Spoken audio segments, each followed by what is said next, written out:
Good morning. It's Tuesday, November 18th, 2014. This is Tech Talk Today, episode 93, and my name is Chris. And I'm Angela. Hey there, Angela. Hello. It's good to see you today. I know, right? It's a little cold outside, so it's nice that the studio's all warmed up. Yeah. It's nice not to be out in the garage right now. Yep. This is definitely a time of year where the garage would have been a monster. And you know what? I don't know what the condition is temperature-wise for our Mumble Room, but I like to imagine they're all warm and cozy. Mm-hmm. Time-appropriate greetings, Mumble Room. Toasty greetings. Toasty greetings. All right, so let's start with some dirt. This is some real dirty stuff. I almost would never get into this level of stuff, except for I think it's important that we all think about how sometimes these tech companies can behave. It's Uber. An Uber executive has been trying to dig up dirt on journalists. This is pretty gross. Check this out. A senior executive at Uber suggested the company should consider hiring a team of opposition researchers to dig up dirt on critics in the media, and specifically to spread details of the personal life of a female journalist who criticized the company. This executive, I think it's Emil, Michael, made the comments in a conversation. He said that, I thought that was off the record. In a statement, though, Uber said, he regretted that he said that, and those things don't reflect our corporate views. But Michael, who is described as one of the top deal guys in the Valley, joined the Uber company semi-recently. He came from Clout. He also sits on the board of advisors for the Department of Defense. What is Uber? Oh, you don't know about Uber? No. Uber anybody can be anybody. I think you have to I think Chase is an Uber driver. There's an app. You get the app on your phone, and you're either a rider or a driver, and there's ratings on both sides, and you can call for a cab. And then when somebody accepts to be your driver, the app tells you like, okay, this person is 5 minutes away, and you see them. That is so cool. Yeah, and you can pay from the phone and rate them, and they rate you. So drivers can decline a bad rider. Well, that's great. Yeah. And then so somebody can carpool Have you heard and of get Lyft? money for it? There's another. Okay. There's a couple of them out there. But so here's how it went down. Over dinner, this Uber exec sitting there and he's saying, well, here's what I'm thinking. We could be spending millions of dollars to hire 4 top opposition researchers and 4 journalists. That team, he said, would help Uber fight back against the press. They'd look into your personal lives, they'd look into your families, he said, and give the media a taste of its own medicine. Although in a statement, the Uber spokesperson said, those were just a private dinner born out of frustration. Those comments. He didn't actually mean that. Yeah. Yeah, Oppo Research. They say they don't intend to do it, but how much do you want to bet this is kind of a common thing? What do you think, Mumble Room? You think? You have to be careful what you say. Yeah, right? Illegal. Yeah. It's not technically spying. And it seems like to me is off the record a good enough excuse? Like, oh well, I said those things, but it was off the record. You know what? No. No, he shouldn't have said them at all. I don't know. If anything, I'm sorry. Go ahead. No, go ahead. I was just saying, if anything, it reflects more on his character, because if he's thinking those things off the record, that's more a reflection of his personality than anything else. Mm-hmm. But it's exactly what journalists do, don't they? It's true, but that's their job, right? Yeah. Well, what's interesting? Well, and what is his position in the company again? He's he is our senior executive at Uber, but they didn't actually say in the position. Yeah, because he's getting. I love it. You always ask me questions I don't have the answers to, and you're so good I'm at that. sorry. He's awfully defensive over like a company that he doesn't own. He's a senior executive. He was hired to be their chief deal maker. Yeah. Well, and so I think maybe he's charged with keeping their image good because he's doing deals. Is my thought, but that's just my assumption. Yeah. He could be a naturally gifted jerk. I think it's interesting. He's on the board of advisors to the Department of Defense. I wonder if that's where he learned this little. I think I met one of those people yesterday. Oh, really? All right, moving on. The FCC is calling AT&T's fiber bluff. We talked about this recently, how AT&T was going to discontinue rollout of their fiber build-out because of the unknown state of net neutrality. And it seemed kind of impractical that 2 days after President Obama came out, AT&T would halt a 100-city-wide fiber rollout. Seemed like there'd be a few contracts on the line and a few jobs lined up and a few supplies ordered. But 2 days after that, they did. They said they're putting a pause on this build-out. And now the FCC is kind of calling BS. They've challenged AT&T to finally reveal some of the facts about this planned rollout in a letter that they sent to the senior VP, Robert Quinn of AT&T. They asked Quinn for a response by November 21st. Happy birthday. AT&T told Recode that it's happy to respond to the questions posed by the FCC. So right as the net neutrality debate really notched to the next level, AT&T threw its flag down by saying, yeah, well, this massive investment we're going to do in internet, we're not going to do it. We're not going to do it. And the FCC is like, wait a minute. What do you mean you're just going to stop like that? So I don't know. We'll see what happens. I bet AT&T probably has their ducks in a row. You can't really make a change like that. Okay. All right. Nobody cares about that story. But go ahead. quick thing. Does that mean that they were planning to implement like that list of cable station options that I saw on another one of your shows? Is that what they were planning to do with that cable? That was in the photo show. That was just like a theoretical, you could see happening kind of thing. Who knows? I think they also have a deal with DirecTV that is being impacted by this. But since they aren't going to do it at all, that seems, at least to my brain, to imply that was what they were going to do with that fiber. Mm-hmm. Maybe. I mean, I guess that could be it. Like, if we can't do our plans, I think what their argument is, well, if we're going to build out this infrastructure and then have to hand it over to the government, we're not going to do it. I think that's their line of thinking. Oh. Not so much we were planning to slice it up. Or maybe it was along the lines because they do have AT&T Uverse, which is sort of like their ISP level thing of providing, fiber to the home. So maybe if they're thinking, well, if we can't make these backroom deals with companies like Netflix, which would go counter to the whole common carrier, net neutrality, then you know what? Maybe we shouldn't be rolling this out. Well, Uverse's back end is Microsoft's.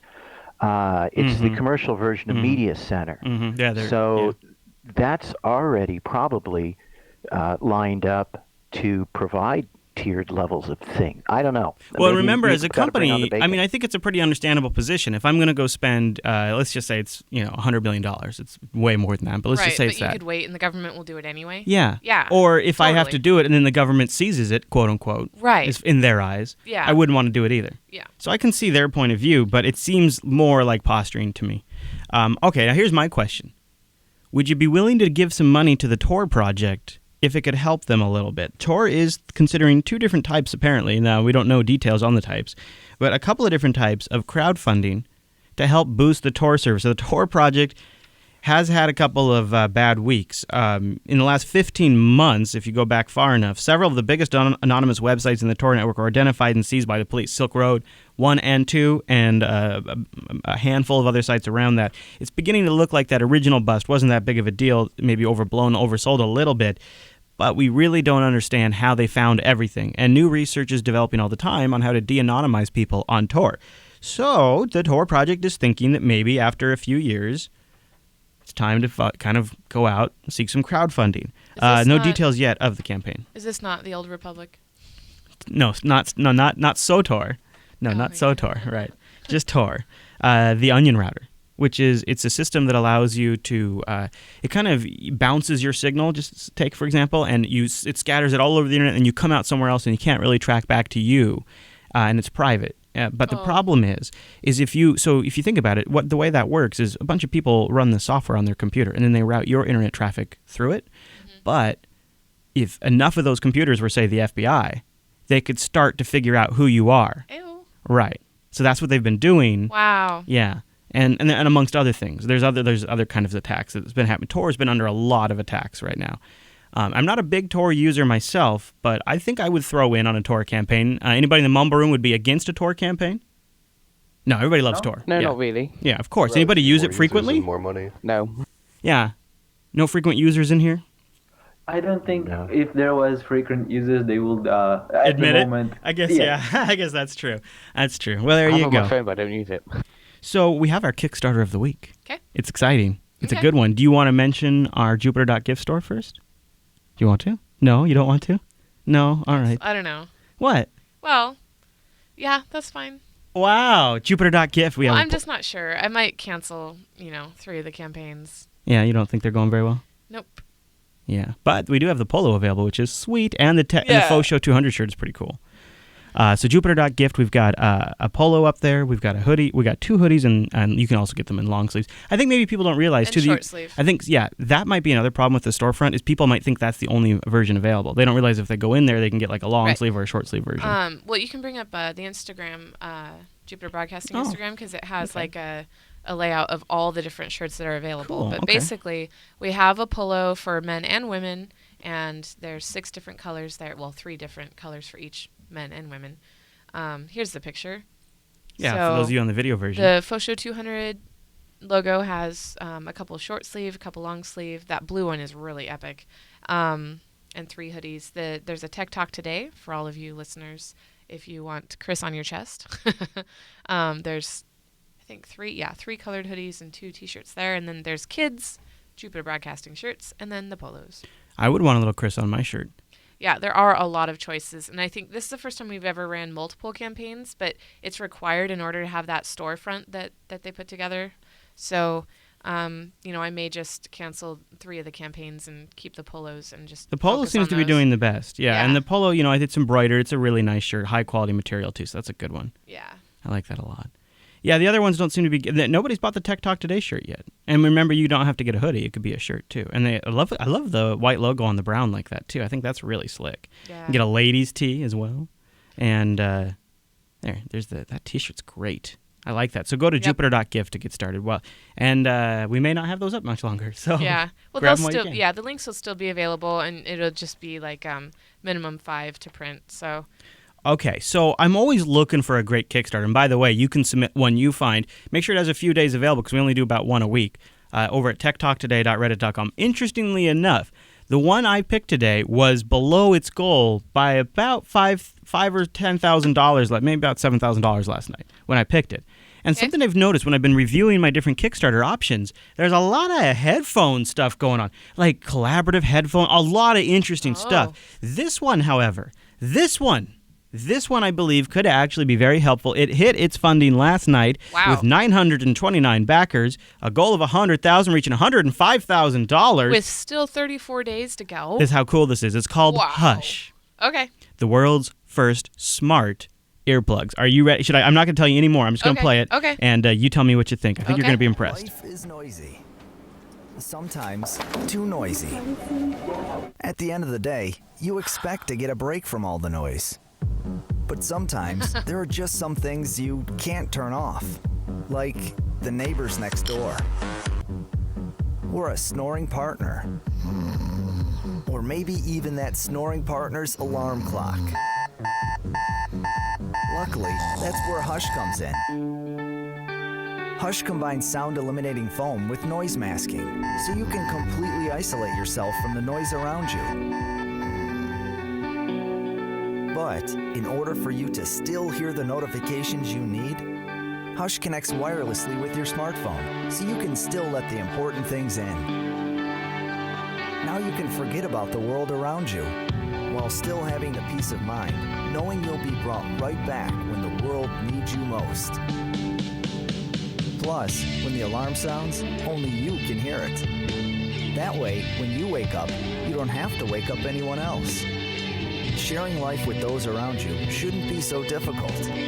Hush gives people a way to live and sleep at peace in the context of the world around them. Enjoy a good night's sleep, regardless of the environment. Kickstarter. Hi. I'm Daniel. Hey. I'm Daniel. And we're the creators of Hush. Wow, 3 Daniels. That's crazy. All right, so here's the neat thing about Hush. Oh, look at they're showing us all the good stuff now. Look at all this. Battery life. So here's Look at that. She's so hot she needs to be up at that party, not laying in bed with sleepy pants. So here's the thing about Hush. Here's the idea, I guess, is it's not just like your, I don't think it's just your, I could be wrong, but the idea is it lets you kind of tune in certain sounds. And that's kind of a neat idea. So you get either silencing earphones, and then you can tell the app on your smartphone to let certain sounds in. Kind of a neat idea, right? So maybe now here's where I think it'd be really amazing. If you could say, leave it totally silent unless I hear this baby cry sound, and then alert me. I know that was my major thing. Yeah, it's like, I still have to listen for kids, Right. Well, I think you might be able to do it. I mean, this might be able to do it. I don't know. I'm more worried about battery life. It's a small thing. No. That's wireless. 10 hours, it says. 10 hours of battery life. Whoa. It's pretty good, right? It uses Bluetooth LE, so it's going to be a low power connection back to your smartphone. And let's see. Oh, they just had the. So I'm looking to see. You can do. Oh, it also do soothing sounds for a little bit. That's cool. Notification filter. Control which alerts let you go through while you're sleeping. Okay, so it doesn't. Yeah. What? Well, I don't think it'll let you set an arbitrary sound that it lets through. That would really be amazing. No, yeah. So these are headphones that stay silent but will alert you if you need some small notification. I can see that. Oh, go ahead. The first problem I see with this is fire alarms. Say what? I bet they're not Fire that silent alarms. though, right? I bet they couldn't be. They must not be like so silent you wouldn't be able to hear a fire alarm. I've used headphones. I've used earplugs every night for 2 years. Once when I was sleeping during the daytime, and it's really good at blocking out low noises like snoring, but not very good at blocking out high noises like smoke alarms. Yeah. Okay. And you can only get them for children. It sounds like these are like probably 32 decibel sound blocking, not noise isolation. Right. With a Bluetooth speaker in each one, so that you can hear notifications from your phone. I don't know if there's a recording app that filters. I don't think so. That would be so cool. But you could have, there are baby monitors that connect to apps and send notifications when the baby wakes up. So you could have that tied into it, and then that could wake you up. All I see is a parody commercial of like robbers being able to break into the house and like walk into the parents' bedroom with them just sleeping soundly while they tiptoe around and grab all the stuff. Can you? I wonder Set if an you alarm listen on to your door. music on it. Yeah, you can. Isn't the baby crying the thing you want to block? Yeah, right. It'll do soothing music too. Wireless earbuds. Wireless earbuds that have sound dampening, sound isolate, or kill sound, but still allow certain alerts to wake you. And apparently a level of comfort that typically wouldn't come from headphones. So here's your price. Now, Jerry, it is time for you to deliberate. So we're looking at what our availables are. So do we want something that gets you hardware? Are we going hardware? If you go $99, well, no, I'm just telling you what your price would be because this factors in, right? Yep. 99 bones. There's 203 slots left. It's the early adopter slot, and you get a pair of Hush headphones. It comes with a charging case and foam tips. After $99, it steps up to $115. But that's still, for if they sound decent, they truly do dampen sound, and they have this additional functionality. I think the price is acceptable. They'd be great for a traveler. Right, big time. Estimated battery life? 10 hours. So what do we think? Is it worth backing? I think it is. Yeah, you think it's worth backing, Ash? I think maybe. I'm on the fence, to be honest with you, because it seems like to me, What do you get for the 115? Do you get like an extra pair of foam things? Receive one pair of Hush. Be among the first. No, it comes with a charging. I don't think so. It's just that it's the cheaper price point is the early adopters one, so there's more limited slots, I think. Anyways, early buyers. They sound like, to be honest, they sound like really good headphones. Really good headphones are supposed to do this for you. What I would really, for this to really send me over the top, because, so I do like that they're wireless. I would almost want them just for that. That they're so wireless. That's really nice. It makes it way easier for sleeping because you don't want any cords when you're sleeping. So I like that, or walking or anything. The one thing that would be so amazing, and I feel like it should be almost possible, is if the smartphone, when it has to be plugged in, and there is a creepy factor here, but if you could have your smartphone plugged into power, and when it was plugged into power and you had the app open, it was always listening for the sounds you specify. Right. That would be amazing. Does it could play our music, right? Yeah. Yeah. That's cool. So I'm actually kind of not on the backing side of this, because without that, these are just a little bit nicer regular headphones. Now, I definitely like the independent wirelessness of them, but I feel like I could get that somewhere else where they focus maybe. If you just go on Amazon and type in device. The iOS app will come first, but it's before they ship it. So. Oh, okay. Yeah, I mean, if you go on Amazon and just type in Bluetooth earbuds, you will get plenty of wireless ones that could tie easily into your phone and grab, Android or iOS notifications, and you could get them for like $10. I guess the thing is their app filters out some of them, so that's nice. So you don't have to set up like you don't have to like set all your phone wide alerts to be, just for that one time you don't want them all coming through. Where this is sort of like you can turn this on and then temporarily it only lets certain things through. But yeah, I'm kind of actually on the not funding side myself. Yeah, it sounds like they're in selling theory, an app. though, you could do that. You could do that by setting priority mode in, for instance, Android Lollipop, and just have certain priority notifications go through and therefore notify you. So. You get the final vote, though, Ange. Sounds like the mumble room is split. I'm kind of nay. You get final vote. What do you say, Judge? Well, I honestly can't use them because I have to listen for kids. So not for you? So are we negative in the funding dimension? Yeah, I think so. Judgment has been passed. negative in the funding dimension. Negative in the taking money funding away from them. But we possibly in the future. See, I've tried like the under pillow speaker. I'd love Yeah. to be able to fall asleep to music. Yeah. I would love that. Yeah. And my iPhone, it allows for like a timed, like just play this many songs or for this many minutes. So I could do that. But that dang speaker, I can feel the pee in the mattress. Not the pee. You mean like like the PEA, not PEE. I gotcha. Yeah. You know, that speaker is so uncomfortable to lay on. I'd love for something in the ear that isn't wired or uncomfortable. They have Bluetooth earbuds already, so you could just get those. Right, and that might be a better option. As long as they're nice and foamy. And not sound canceling. One option with the cheaper ones is just use one ear. Yeah. $7. Yeah. All right. So we'll have a link, though, in the show notes because they still have some of those early adopter slots. So if you thought that sounded kind of cool, you can still grab for it. Like they have 700 slots available at the $900 level or $99 level. So if you liked it and you're listening, we'll have a link in the show notes. You can go back it. They've already passed it, so I think you're going to get it, assuming they ship. One last thing before we run, and then we'll get to our Sega commercial of the week. We're doing a Sega theme this week. Awesome. Yeah. Sega. Yeah, it's really cool. And if you have any Sega old retro commercials and want to submit them to the subreddit, techtalktoday.reddit.com, it's also where you could submit any stories or feedback, comments, voting. All of that helps make this show better. Also, I want to mention the Patreon. We lost somebody since yesterday. So if you want to go help pick that up, patreon.com/today. We are... when we are making something right now, it is like the final hours of getting this thing made. It is the hardest part of it for sure. And we are so close to having something new for you guys that has been made possible because of our Patreons. So patreon.com/today. Help us grow. Help us get a little runway, some budget predictability, and keep things more weird.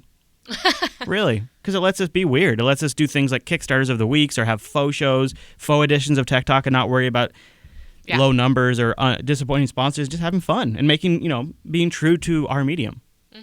It's really kind of a major deal. Patreon.com/today. It helps every single show on the Jupiter Broadcasting Network. Okay, we're going to get out of here. Thank you guys for being here today. Don't forget you can join us live tomorrow, 9 a.m. Pacific, noon Eastern. JBLive.tv. You going to be here? Yep. Cool. Another day with Andrews in-house.